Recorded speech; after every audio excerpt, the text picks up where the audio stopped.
Good morning all of you.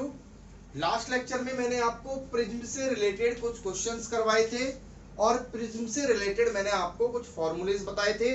Dispersion के बारे में अपन ने थोड़ी डीप में स्टडी की थी। आज का अपना टॉपिक है कॉम्बिनेशन ऑफ प्रिज्म। देखिए वैसे ये जो टॉपिक है ये राजस्थान बोर्ड और एनसीईआरटी में इंक्लूडेड ये टॉपिक जो है वो नहीं है, लेकिन फिर भी मैं आपको इसके बारे में थोड़ा सा बता देता हूँ। उसका रीजन ये है क्योंकि कंपटीशन एग्जाम्स में एक दो बार इससे क्वेश्चंस पूछे गए हैं। ठीक है, तो चलिए स्टार्ट करते हैं कॉम्बिनेशन ऑफ प्रिज्म के बारे में अपन। तो देखिए ये मान लो कि एक प्रिज्म है इस तरीके से, ठीक है, ए बी सी। अब दूसरा प्रिज्म जो है वो मैं इस पर ऐसे रख देता हूं उल्टा करके। ये ऐसे मैंने एक प्रिज्म यहां पर इस तरीके से रख दिया, ठीक है। तो मैं इस प्रिज्म का इसका एंगल ए है, इसका मैं ए डैश मान लेता हूं, ठीक है।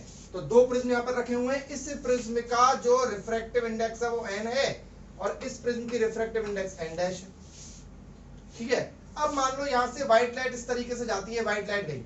अब ये व्हाइट लाइट गई इस तरीके से और ये इस तरीके से जानी चाहिए बिल्कुल, ठीक है। तो व्हाइट लाइट थोड़ी सी ऐसे डेविएट होगी, फिर इसमें डेविएट होगी और डेविएट होकर जब व्हाइट लाइट का आपने देखा जो कलर निकलेंगे वो क्या होंगे, इसके पैरेलल निकलेंगे। तो अब यहां से एक कंक्लूजन क्या निकला, यहां से कंक्लूजन ये निकला कि जब प्रिज्म एक रख दिया आपने, एक प्रिज्म रख दिया, फिर उसका उल्टा दूसरा प्रिज्म रख दिया, तो यहां पर जो डेविएशन है, यहां पर जो डेविएशन है वो डेविएशन हो जाता है जीरो। क्या हो जाता है, डेविएशन जीरो हो जाता है। तो ये सबसे इंपॉर्टेंट बात है। मतलब एक प्रिज्म को आपने उल्टा रख दिया और एक प्रिज्म को आपने सीधा रख दिया, बिल्कुल आपने कॉम्बिनेशन में रख दिया, तो टोटल डेविएशन क्या हो जाता है, यहाँ पे जीरो हो जाता है। ये प्रैक्टिकल बातें हैं। अगर आप लैब में एक प्रिज्म को रखोगे, दूसरे को रखोगे, करके देखोगे तो नॉर्मल सी बात आपको पता लग जाएगा कि टोटल डेविएशन के टाइम पे क्या होता है। जैसे रे आपने डाली थी उसके जस्ट पैरेलल में दूसरी रे निकल जाती है और दो जब पैरेलल लाइन होती है तो उनके बीच में टोटल एंगल कितना होता है, जीरो होता है। तो यहाँ पे टोटल डेविएशन जो है, यानी कि टोटल डेविएशन कितना हो गया, जीरो हो गया। क्लियर। अब यहां पर मैं थोड़ा सा डेविएशन निकाल लेता हूं कि टोटल डेविएशन होगा कितना।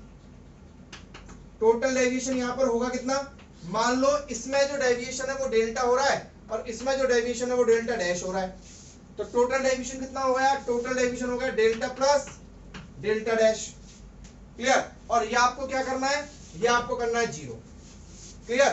तो delta plus delta dash zero करना है। तो डेल्टा कितना होगा बताओ, डेल्टा का फॉर्मूला होता है ए एन माइनस वन इस प्रिज्म के लिए, और डेल्टा डैश कितना होगा, A dash N dash minus one.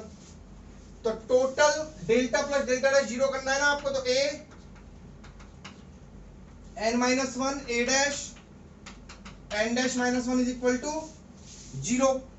तो यहां से अगर आपको ए डैश निकालना है तो A dash N dash minus one is equal to minus A N minus one. Clear.